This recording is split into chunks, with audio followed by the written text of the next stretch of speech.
ఈరోజు అండి సాటర్డే తోటకూర పప్పు వండానండి. తోటకూర పప్పు వండేసాను. కొంచెం బెండకాయలు ఉంటాయి, ఎప్పుడు చేశాను. ఇది మా వారికి ఆమ్లెట్ చేశానండి. ఆమ్లెట్ కొంచెం దీంట్లో అల్లము, పచ్చిమిరపకాయ, కొంచెం జీలకర్ర వేసాను.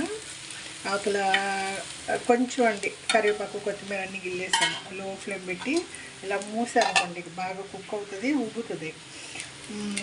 ఈరోజు అంటే చెన్నైలో నిన్న స్టార్ట్ అయిందండి. 10 రోజుల నుంచి చెప్తున్నారు ఇది ఉంది, తుఫాను ఉందని. చాలా చోట్ల నీళ్ళు వచ్చేసినాయి అంట.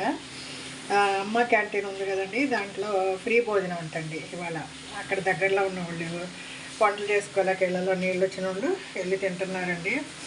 పోన్లేండి, జయలలిత మేడం వాళ్ళు పెట్టిన అమ్మ క్యాంటీను స్టాలిన్ గారు వచ్చి మూసేయకుండా దానికి 7 కోట్లు ఇచ్చి దాన్ని సరి చేసి బాగా రన్ చేస్తున్నారండి. ఇలా వరదలు, కరోనా టైంలో కూడా ఫ్రీగా అందరికీ ఫ్రీగా భోజనం పెట్టించారండి ఛానళ్ళు.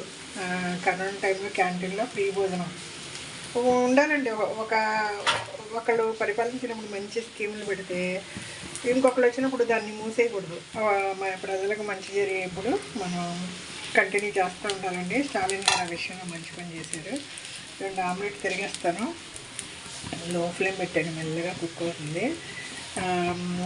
ఇదండి, దగ్గరలో ఉన్న వాళ్ళు వెళ్ళి మా క్యాంటీన్లో భోజనము తీసుకొచ్చండి.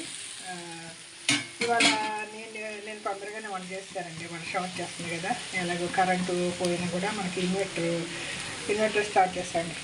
ఆమ్లెట్ దగ్గరికి వచ్చింది, తిరిగేస్తాను. కొంచెం సేపు ఉడికినాక ఆయనకి అన్నం పెట్టేస్తానండి. ఇంకా సాయంత్రానికి టిఫినేనండి. ఇంకా సాయంత్రం వంటకాలు లేదు, జోరు అయిపోయిందండి వాన. సరే, బయట విపరీతమైన వర్షం ఉండి గాలి ఇళ్ళలోకి జల్లుగొట్టేస్తుంది. తలుపులన్నీ వేస్తే ఊరు వాన గాలి అండి. మనకేం భయలేదండి. పాప రోడ్ల పక్కన వాళ్ళు, ఇళ్ళలోకి నీళ్ళు వచ్చిన వాళ్ళు చాలా అవస్థపడతారు. మనం ఏదో టైంకి ఇంట్లో ఉన్న ఏదో వండుకొని శుభ్రంగా భోజనం చేస్తున్నాం, టీవీలు చూసుకుంటా రిలాక్స్ అవుతున్నాం. అదండి, భగవంతుడు అందరికీ సేఫ్ అయిన ప్రదేశం చూపించి అందరూ సేఫ్గా ఉండాలండి. ఇది వెస్ట్ గోదావరి అమ్మమ్మ వంటక వీడియో.